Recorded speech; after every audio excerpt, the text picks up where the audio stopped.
Welcome to a very special practice. I'm going to be sharing with you some movements, and it's called Somatic Yoga. Now this is different from other types of yoga, as we are looking to connect mind and body. Soma actually means body. Practice is always slow, and it's one of the reasons why I love it so much. Almost anyone can do it, and I think all of us, any age, need it. Think of something that you may do where you have a poor movement pattern. Two really good examples is sitting at a desk, right, typing. We have a forward head. And another one might be looking down at our phones, right? So we have that extension, sometimes called nerd neck or text neck. Over time, our body doesn't realize that that is wrong, right? It no longer thinks that sitting up tall is correct and proper, but this is more proper to our brain. It's called sensory motor amnesia. And with Somatic Yoga, we try to reconnect our brain to our body and literally remap our brain to help those muscles release and bring us back into more homeostasis. So you don't need anything special, just your yoga mat. I encourage you to take this with an open mind, don't rush, and I hope you enjoy. We're gonna get started lying on our backs.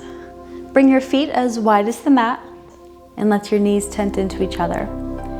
Palms can rest by your sides, shoulder blades melt into the floor, and close your eyes.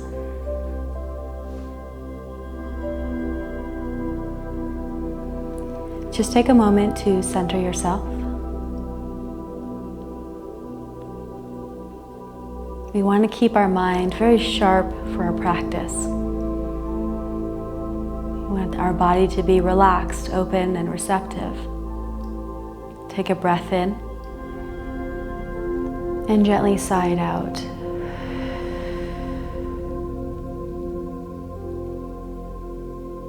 Again, breathe in and gently exhale.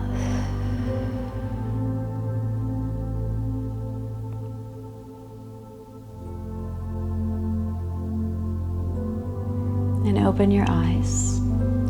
Begin to heel toe your feet so that they're hip distance. We're going to begin with a pelvic clock exercise. So I just want you to start with a little pelvic tilt.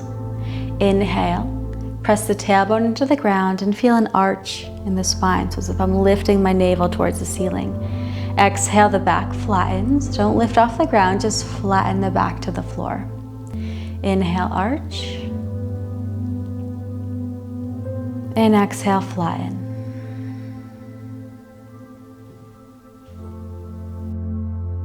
Throughout our practice, I want to encourage you to not rush and move even slower than you think you need to.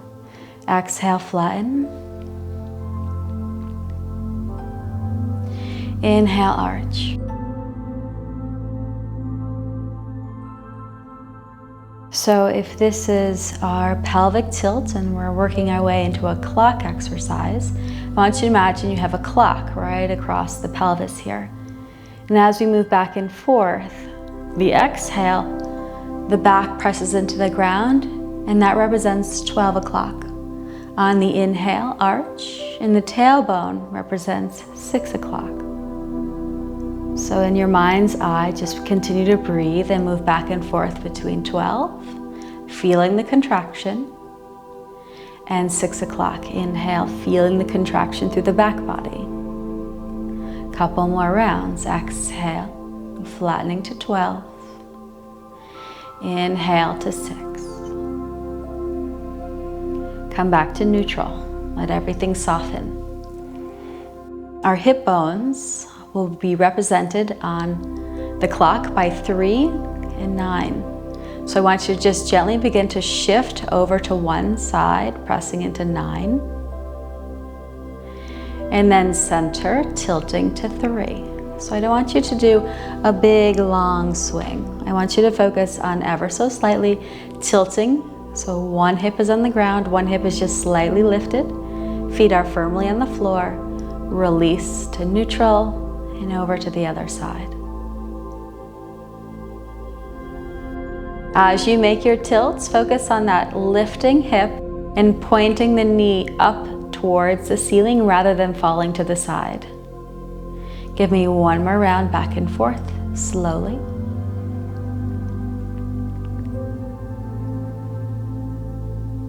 And as much as you can, I want you to focus on keeping your eyes closed, right? So the more we can close off our senses, vision, right? The more I can take my work inward. Come back to neutral. See if we can sync all 4 of those movements together. Take a breath in. On the exhale, flattening the back, see that 12 o'clock, and begin to shift to 3 o'clock ever so slightly. Inhale, arching to 6, and finding your way over to 9, right? So it is a very small movement. There are shifts of my knees, but they aren't a big swing. And I want you to focus on keeping the rest of your body relaxed, accentuating this movement through the pelvis, and seeing in your mind's eye all 4 points of our clock. Once you have your circle down, make sure you begin to then work the breath in, inhaling from 3 to 6 to 9, exhaling from 9 to 12 to 3. Right, so now I want you to focus on smoothing out your circle. Right, there might be some areas where you feel stuck. Maybe spend a little more time there.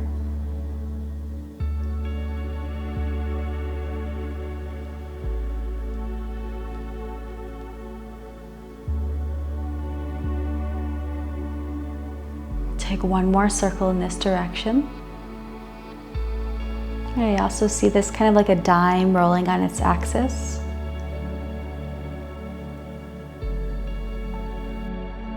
Come back to 12. And then begin to reverse. Find 9 o'clock. Arch and scoop. 3 o'clock. And 12.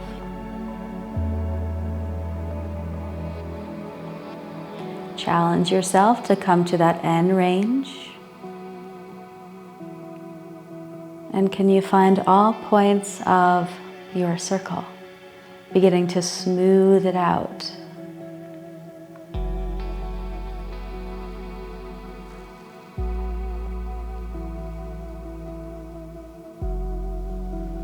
Deciding whether you want to slow it down and go deeper, or maybe speed it up and see if you could smooth it out.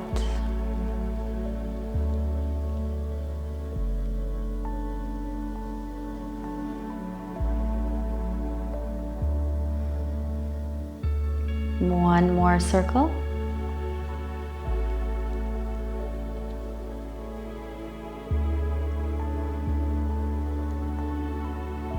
As you come back to center, lift and lower your hips just to realign the spine.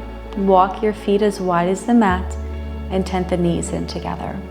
Palms rest by your sides. We know this as constructive rest.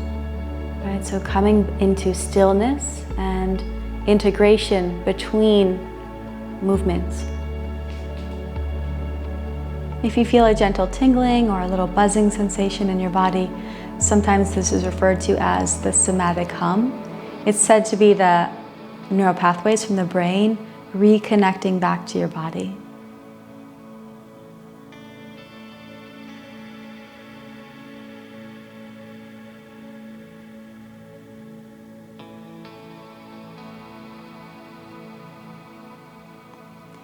From here, move slowly. Go ahead and shift your body to one side.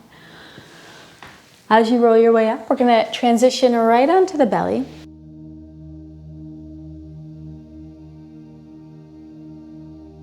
Meeting the Sphinx pose. Elbows are right underneath your shoulders and forearms are parallel. Take a couple rolls of your shoulders here.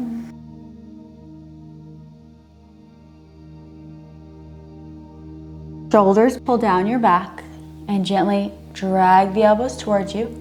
Think of pulling the navel off the ground and allowing the vertebrae to push back into your body. It's an open chest. This movement will look very similar to our cat-cow. Take a nice full breath in. On the exhale, drop the head around the upper back and imagine pulling the navel off the floor, right? So keep it very low with the pelvis. It's just ever so slightly floating.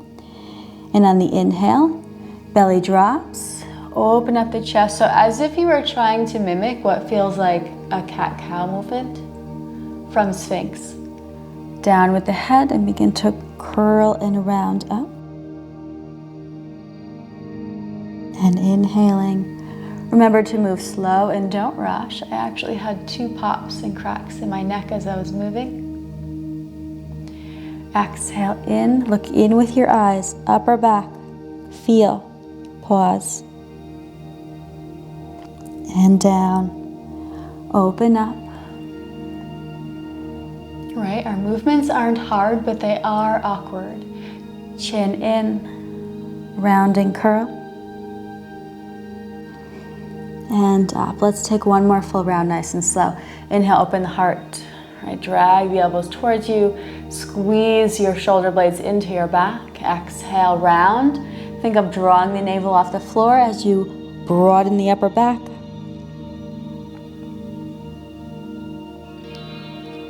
And from here, slowly relax. Elbows can come out to the side. Stack your fists one on top of the other and rest your forehead. Just take a little bit of recovery. Notice how you're feeling in your body.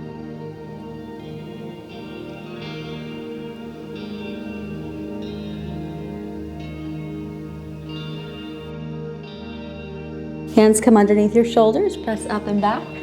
Take a moment to round your spine. You can stack your fists one on top of the other. If it feels more comfortable, you could also wrap your arms around your body.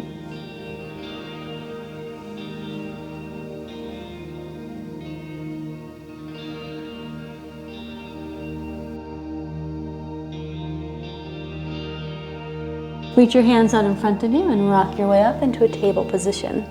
So make sure you're in that true table. You should have a straight line down from your shoulder to your hands and a straight line down from your hips to your knees. Just like we did on the floor. In Sphinx, I want you to come into a cat-cow. Inhale, open. Exhale, curl and round. Make sure that you are moving, full undulation. Beginning at the tailbone, ending with the crown.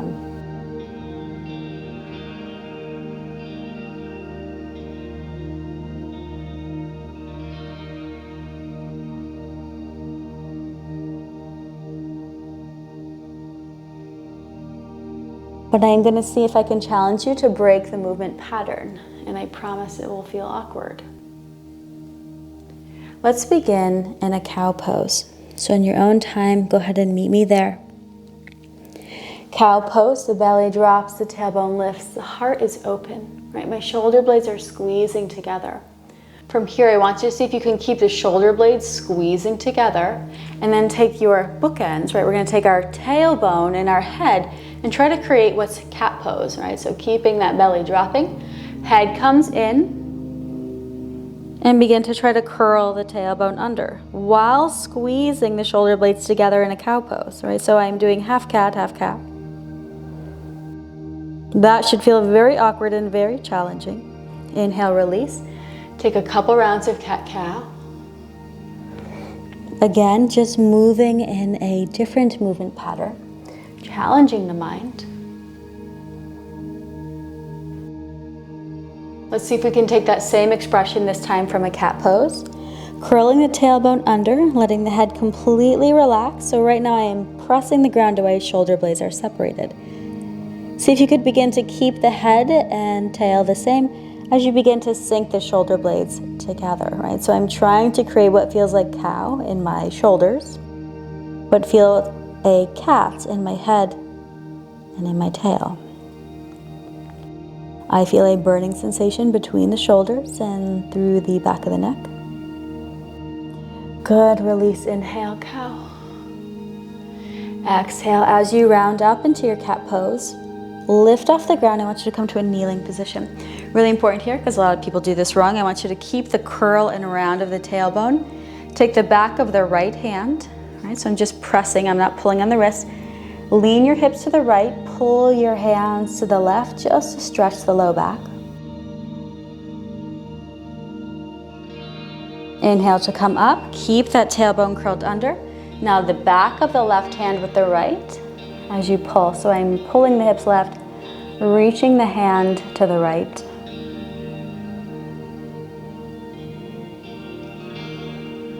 And roll your way up. Hips to one side. Swing yourself all the way around. Slowly lower to the floor.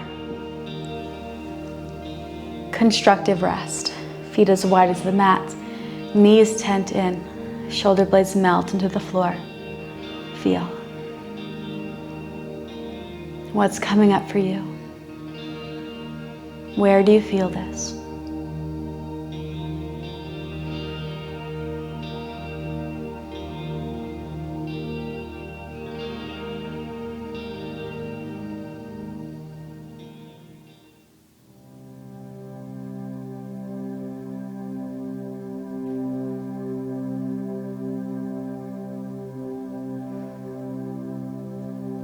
Begin to heel toe your feet together. We want to keep our feet together and our knees together for this.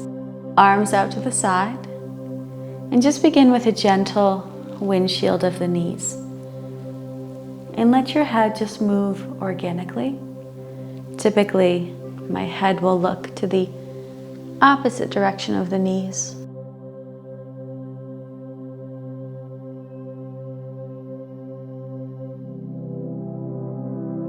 And it's always tempting to rush.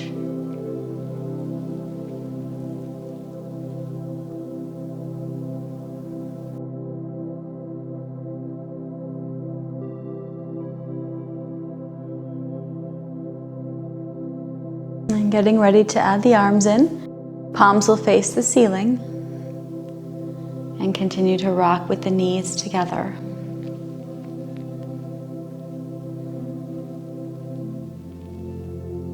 Next time the legs drift over to the left, place your right palm into the floor and press into the ground. Right, so feeling that stretch from the shoulder all the way into the side body. As the legs come up, switching the hands. Right palm up, left palm down, pressing fingertips into the floor.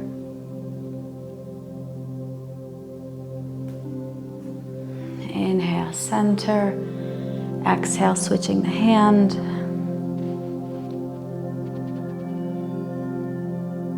Close your eyes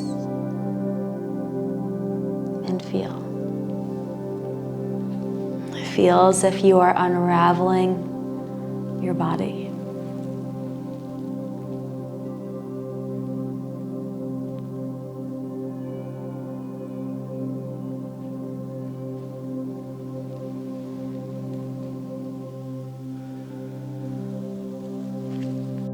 Take time to experience that stretch at the end.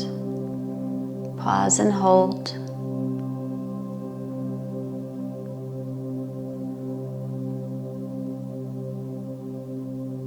Up and over to the other side.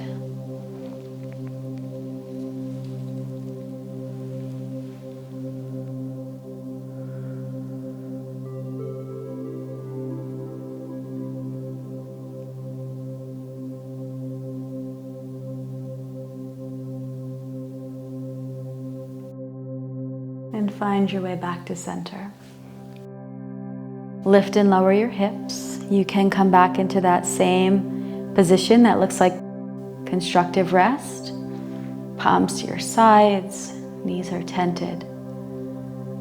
And that was our final movement. If you wanted to move more into a Shavasana-like position, legs long, palms face the ceiling, closing your eyes. Drop into your body, observing change.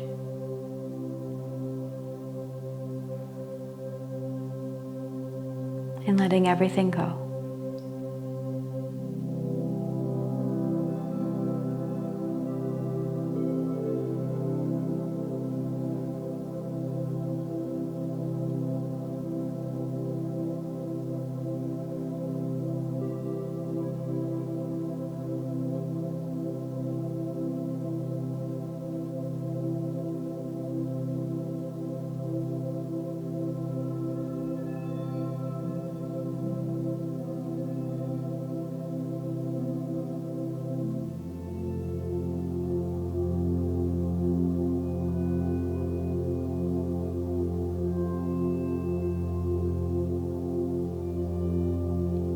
Just begin to find movement by tapping your fingers to your thumbs.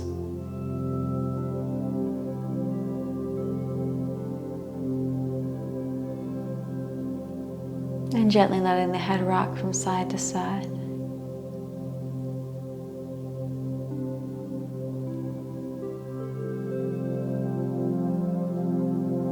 Keep the eyes closed or the gaze soft. And just slowly begin to transition onto one side. Take a fetal pose. Press into palms and ease up to a comfortable seat. As you come up, bring your hands to heart center, sitting tall and closing your eyes. Acknowledge it takes time and effort to show up on your mat and behind your screen. I am humbled and honored to be here working with you. Thumb knuckles to forehead. Om Shanti, Shanti, Shanti, peace, peace, peace. Namaste. Opening the eyes. This is just a quick look into what somatic yoga is. I absolutely love it. It's how I graduated my 500-hour yoga teacher training, was my thesis on somatic yoga. If you want to see more content like this, just let me know and I'll happily create it for you. Until next time, be well, and of course, a namaste. Get comfy. Good girl.